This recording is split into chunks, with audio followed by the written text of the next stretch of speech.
Your main man returns today with my co-host, the Mega Yims, and we went down to the local game store today. I needed to get a card. It was like right beside where we went to lunch, almost walking distance, so I just popped in there real quick to get a card for my Harabi Death Whisper deck, which is, oh, excuse me, got the hiccups, baby, which is on a previous video I posted. We made some updates, and that's on the tap out page. Oh, excuse me. As well, those hiccups are coming out, baby. That's our Rice Krispies crack Snapple Pops or something, baby. Something's going to happen, if you will. And we picked up the, I guess these are called intro decks. They were just sitting there. It said free, you can have one, whatever.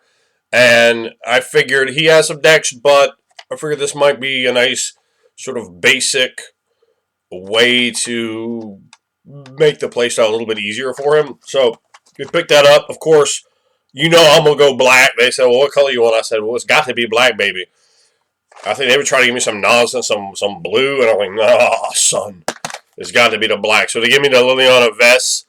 Nice. My favorite Planeswalker, of course, well known, well documented, and documented yet again. Well, actually, let me let you really have a look at it. And this was the best price of all. Free. It had no price at all on it. It says age 13 up. But, he's doing just fine playing it. Yeah. It's actually a pretty fun deck. Yeah, and let me just sort of read this to you.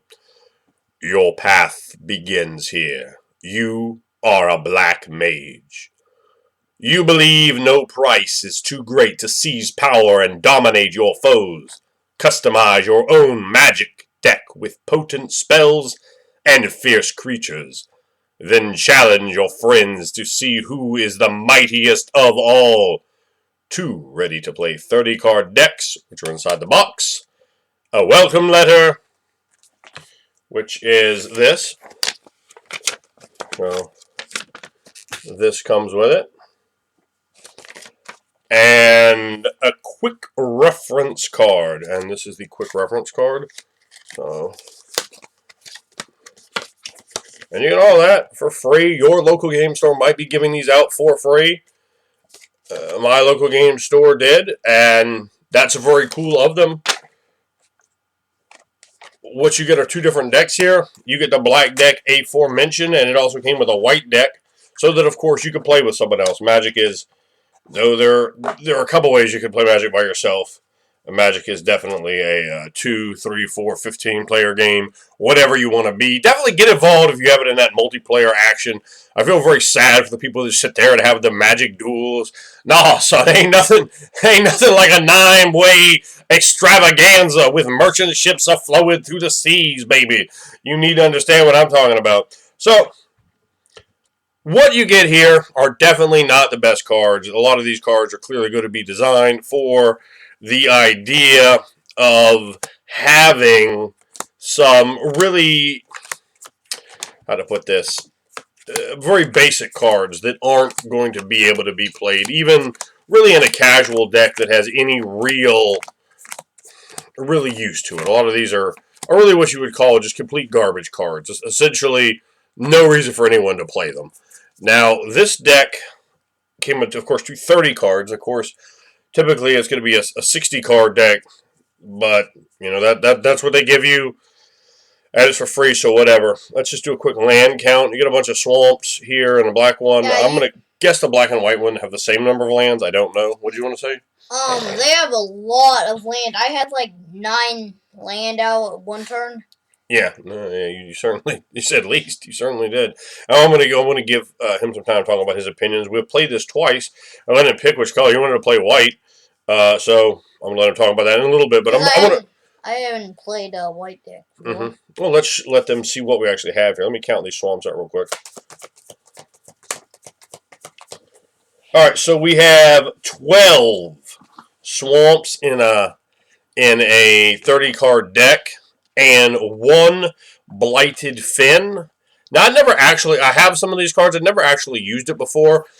I would have to say that this card in a commander deck wouldn't be terrible. You do have to sacrifice it to use this ability, and this ability basically costs 6 because you're tapping this as well as black and 4 generic, which that's a lot to make someone sacrifice a creature. Of course, lands are not expected typically to have very useful abilities attached to them.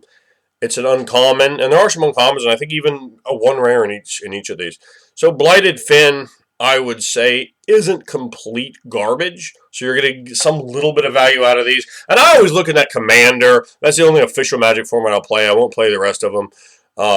I'll play like casual style games, and by that I mean, you know, very good, very slick, very tight, very well focused decks, but not net decks that I've made and created with my own imagination. And I don't like to play against someone else piloting someone's deck.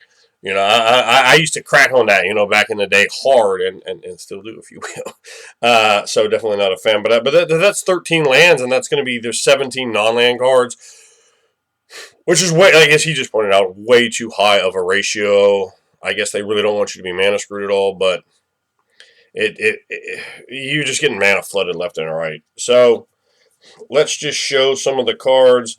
They have, I think there might only be one card in the deck that, in this deck at least, that is repeated, and I think there was one in his deck that might have been repeated. Let me just have a quick look here to see if there are any others. Of that. Of this? No, wait, there's 2 of that. Well, there's 2 of that. I already found those. 2 of what? What am I missing? Oh, wait, that and 2 of this? Where's the other one? Oh, no. Yeah, he was totally right. Thank you. I appreciate that. we should show them. Yeah, we're going to show them. Yeah, you can show them. That's fine. So, no, you remember, you got to look at the screen, make sure it's on the screen. I'm on the wrong side. Just bring it closer to my head, baby. Oh. You've gone way far right there. Why you haven't? And hold it in a way. I'm going to hold it. Now you take it and hold it. No, you can hold it. I'm just trying to show you something. Don't cover that up. Here, put your hand down here a little. There you go. That'd be a perfect place. Don't cover up the fact of what it is there. So it's a sorcery. Don't cover up the set symbol. Don't cover up the box text. Don't cover up the name. Don't cover up the name, and don't cover up the mana cost. So you want to kind of grab it right about. Put your finger back on it. Right there is perfectly fine. So. And put it down there. 2, what is it? Demon's Grasp. I use this card on him quite a few times a day. It worked very effectively against a white deck. We split, for anyone wondering, we split 1-on-1. I try to really teach him how to play, so I don't play him as hard as I could, but it's very hard to do that. I try to give him good competitive games instead of just kind of laying back for him, so that he'll begin to develop skills. Thank you. So you get 2 of those, which is a card. I would never run this card in a deck ever. It's not unbelievably horrible, though. It's 5 for removals, for a single targeting removal spell. It's minus, but it's only -5, and a lot of indestructible creatures, regenerating creatures, even, definitely indestructible creatures are going to be bigger, dude. You're not taking down, for 5 mana, you're still not taking down a Blightstone Colossus with that. Not even with 2 of them. So, I don't much care for that. Walking Corpse, which is just, it's a zombie grizzly bear. Wait, zombie grizzly bear? A lot of these are going to be fine. It's not a grizzly bear. Grizzly bear is just a generic term for something that's a 2/2 creature that does nothing, or is a vanilla creature, and costs 1 of the color and 1 generic. It itself is not a grizzly bear. It's just a zombie. But there you go, the Walking Corpse. It has a lot. This deck has a lot of vanilla, particularly the black one had a lot of vanilla creatures in it. So there's 2 vanilla creatures, and, well, actually, I guess it's only 3. And a Vampire Noble for 3. You get a 3/2. Again, that or the Walking Corpse, you'd never play them. They're basically completely worthless. You'd rather have the mana in terms of actually building your own sort of deck. These cards aren't that good. There are a couple that aren't that terrible. Mind Rot. It's kind of fun mind rotting him earlier. Again, there's much better discard cards, but maybe it works into a real budgety commander discard deck, maybe. Bone Splinters. This card's a little bit better. You might, particularly because it only costs 1. So if you're running maybe like a Gogori deck that's heavy on sacrificing, I could see Bone Splinters maybe making it into a commander deck. Dutiful Return. This card is, it was good. It was really, good to kind of show him recursion. Recursion is really a wonderful thing to have. I think that would Go be ahead. What did you think about this card? I think it was a good card because then you could like do that to get like a really good card out. Yeah, cards are back after you've already killed them. And he was killing myself. I got this guy out like constantly. A Rotten Heart Ghoul. Again, not something you'd really want to play. And its own dies. It's not an enter the battlefield. It's a leaves the battlefield effect. And leaves the battlefield effects are just always worse than enter the battlefield. I'm sure I'm going to try to quote something, but I want it right then. I want what I want right now, not at some later point. Now, there's Tar Snare. Again, I would say this card's completely unplayable. -3, -2 for a 3-drop instant. I have no love for that. But it's some more removal. There's just, it's a 3-drop too, and there's great black removal at the common and uncommon level that's not going to cost you all very much money to put together at 2 drops, and wonderful stuff at 3. Now,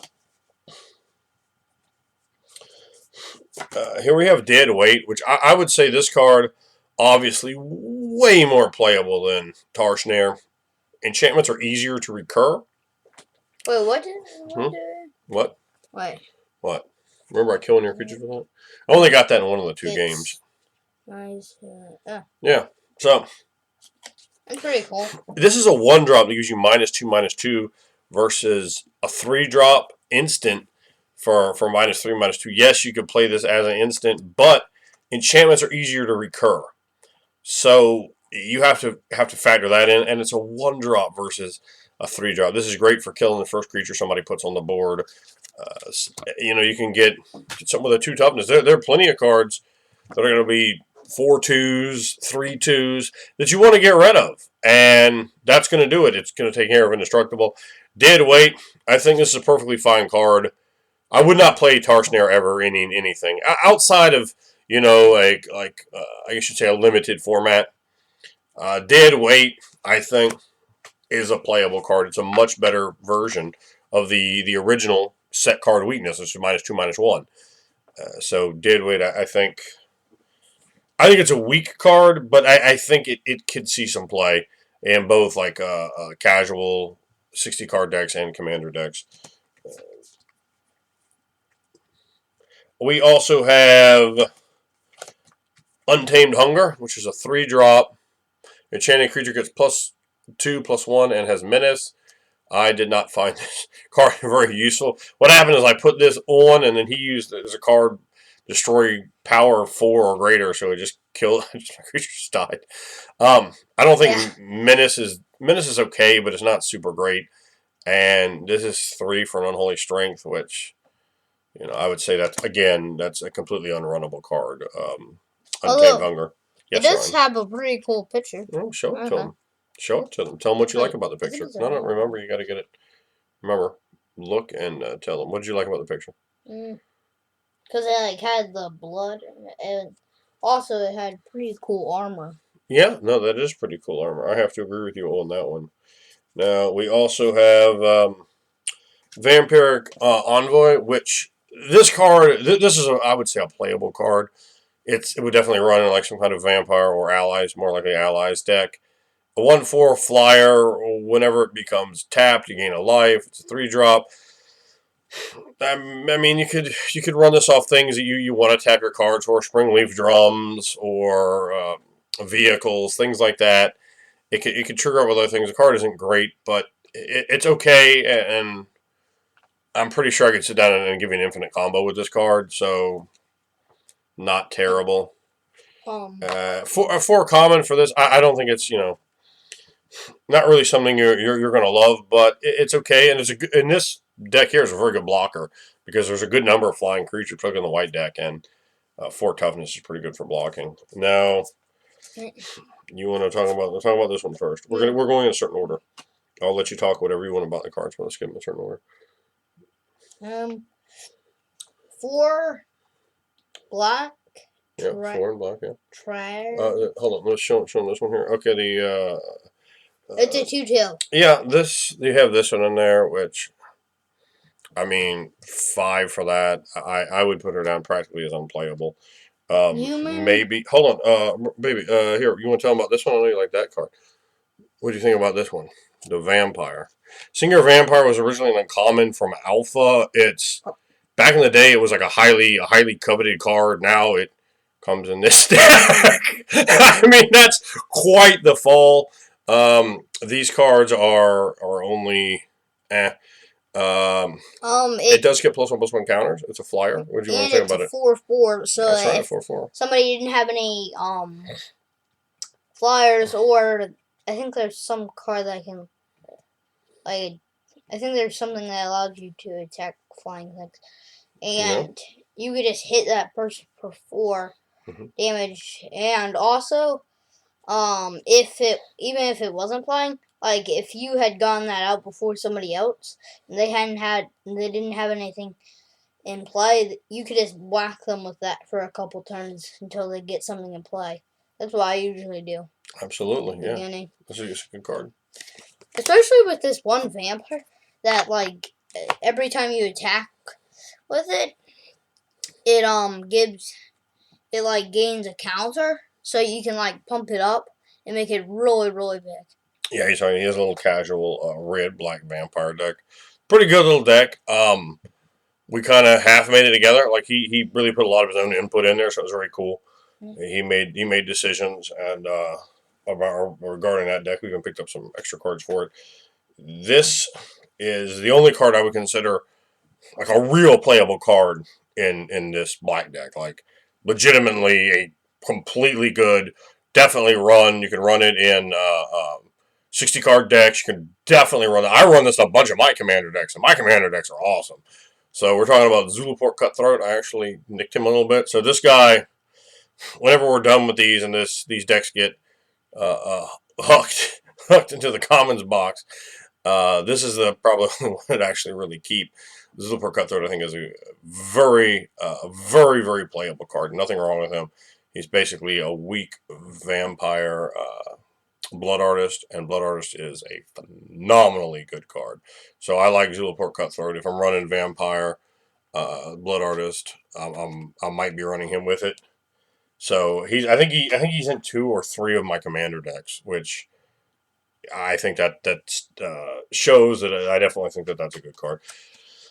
Nightmare originally appeared in Alpha. This used to be the card to get in Black. This was like the best. You know, this card was like almost up there at the time, like with the Moxes and Time Walks. That's how vaunted and respected Nightmare was. It was a game closer. It's hard to remove. You couldn't Terra a Nightmare. And Terra was going to be your most common form of removal. And it was bad. Because those games went for a long time. Much more similar to a Commander style game. +1/+1 for every swamp you control, and it flies. Brutal. I had this out against him, and at one point it was a 7/7 after I got it. What do you think about Nightmare? I think I kill it.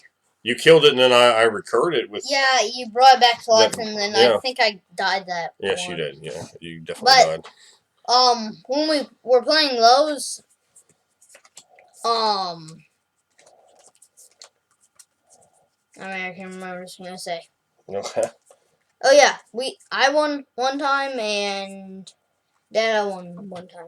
That's right. Well, that's right. We split games, and you did a very good job. All right, now let's look at the white side. This was in the black deck. The Liliana deck, I suppose they're all the same. I don't know that to be a fact. I know nothing more than having opened it up and looking at it. They were all wrapped in plastic and cellophane when we took them out and we played 2 games. So let me take a quick look here. We got white lands. Let me see that this is in fact 12. Yes. Yeah, there are 12 planes in here. Like he said, he was mana flooded both games, and when you're running 30 cards, yes. 13 land, 12 planes, and a Blighted Steep. This card, I don't think anywhere near as good as I would run Blighted Fin all day. This does cost 1 mana less to sack out, but all you do is gain 2 life for each creature you control, and you're losing a land to do that. If it's a deck like an Uluru deck that really capitalizes on gaining all the life all the time, I still wouldn't run this. So I don't know. I don't think Blighted Steep goes anywhere. I just consider it like a trash card. Now, let's talk about just show off the deck. Let's see. Let's have you talk a little more here. Yeah. Tell them about that one. Because it's my You had that deck. one out a lot. No, that's right. Huh. Check this out. There are 2 of these in there. You never pulled those once. Huh. There's 2 of them. 2. Hold on. Let me just show them this, just because this is really weird to me. All right. So here's I guess, it's not a 2 grizzly fox. bear, but the same thing. A 3/1 fox. There's 2 of them in there. 2 of them in there, and he didn't pull these. I mean, by the time you're done playing a game, there are not very many cards left in the deck. There's a 30-card deck, you understand. Look at that. 2 of them in there, and he didn't pull either one of them at any game. You never saw these, did you? No, I didn't. No. Show him about that card. That card he kept getting out, though. It was, Just tell him what you thought about it. Flying, one free. Yeah. What did you think about just having it in play? I think it was a pretty good card, and I got this thing on it that made it pretty much like. Oh no, it wasn't that one. Hold on, let me follow here. That was it. Yeah.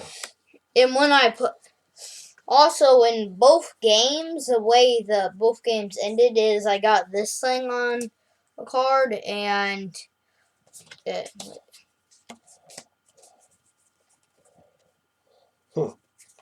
this thing. Yeah. And then when I put it on the game at the end of the game that I won, I put this on it and made it basically like an angel. Yeah, it was +2/+2 in vigilance, so that made it a 3/5 with that one is flyer, but it's the enchantment that gives you vigilance. So both decks have auras. I think both decks have sorceries. I know they both have they both have sorceries and instants. Just to give you, obviously no planeswalkers. There's no artifacts in either of these decks. There might be in some of the other intro packs. They look like they had a pretty good number of them up there that was encouraging to get you different play. And I don't know if the white deck is just like if I got the white deck, if it was just this, if this is the white deck, or if this is a deck designed against the black deck, and to say there were at least 2 different white decks or whatever. So if you have someone, if you have a young kid, these decks aren't hard to operate. He operated them just fine with very little help at all, and a young kid could play this. You could definitely give this. Just pick him up. If you have teenagers, a good way to get them involved. 12-year-olds, whatever. They're not gonna have too many problems in the way of this. You got this both games in your opening hand, didn't you? It's the only 1-drop creature he has in there, and he got both games. I cast this was the first card I cast in both games. That's right. You have Mighty Leap, which is just a basic little buffer. It gives you +2/+2 and flying for 2. I didn't realize there was 2 of them. Again, not a good card. Not a card you'd want to run anywhere. Cliffside Lookout, the same thing. Really, what we've shown you so far, the white deck, you wouldn't want to run any of those really anywhere. Same thing for this guy. Although, 1/4 vigilance is all right. He liked this because it had a werewolf on it, which he has one of these in his werewolf box collection. And I really like werewolves. They're like my favorite creature type. I have seen people run this in very casual decks before. Not something I would run, but the fact that I have seen anyone run it, it gives it a little bit more value, So that's Smite the Monstrous, not the worst card, and it's cool art. I like the Eldrazi. Looks like that old I guess I don't want to call it skeleton, but that old anatomy skeleton / you know what I'm saying, from the old school. Yeah, you go. It's just stop when you get there. There you go. Great job holding it. Great job. There you go. Very good. Yeah, it's also I don't think it was too bad of a card though. No, it's removal. Yeah. It was a 4, but it can kill anything over 5, over 5s, which wouldn't be kill anything. I don't know. It might have just been because I had so much mana. It was ridiculous. Yeah. Pretty much every turn I draw mana. Yeah, there's a lot of mana in there. Ethereal Guidance. All your creatures get +2/+1. I think it's very good for new players to see cards like this. I think they did a very good job in the selection of cards. These cards aren't hard to operate, and they offer a number of mechanics. You become, if you play this deck a few times, you definitely know what flying is. You'll definitely know what vigilance is. I don't know if the black one had any other specific outside of the vampire's ability. And I kind of thought Zulaport Cutthroat was a little odd because that card is vastly more complex than, say, some of the other cards like an Inspiring Captain. So Gideon's Reproach, I think this is a playable card. I don't think it's good, but I would say it's on the bad side of playable for Commander deck, particularly if there's some kind of way that you're exploiting this, or if you're really weak on removal and you're white, if you're really high on the budget. And, like, some people, they don't like to pay even $1 for Commander cards. They go, well, let me, limit myself at 99 cents or $1, $1.50, or $2. And then they're not going to have some of the, a Sword of Plowshare, I think, is what, like $2.50. That might be too much for them to want to pay. So Gideon's Reproach, I think it's okay. I don't have a problem with it. Courier Griffin, you like this one too, didn't you? Yeah. They gain that 2 life. It's a fly. Look at the screen, It's baby. a flying. Look at the screen, baby. There you go. It's better. Wait. Yeah, there you go. Yeah, to me it seems like I'm having it off screen, but it's opposite. It's okay, man. And it's. Oh, it's a 2/3 flyer. They gave you 2 life, remember? Yeah. Didn't you like that card? I think you got it out both games. And it's a 2/1. No, it's 2/3. It cost 4 mana altogether. That is true. Yeah. So it's not that.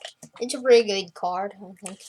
When we first got back into Magic, which would have been not, I don't know if it was maybe October-ish of 2015. He saw a bunch of the Werewolf cards and Vampire card artwork and went, whoa, can we do this? And I went, oh, God, no, I don't want to play Magic again. I don't want to spend all this money. Because I know what Magic addiction does to you. And, yeah, so that didn't work. We got back in, and that has some very good decks, and the Grubman has some good decks, too.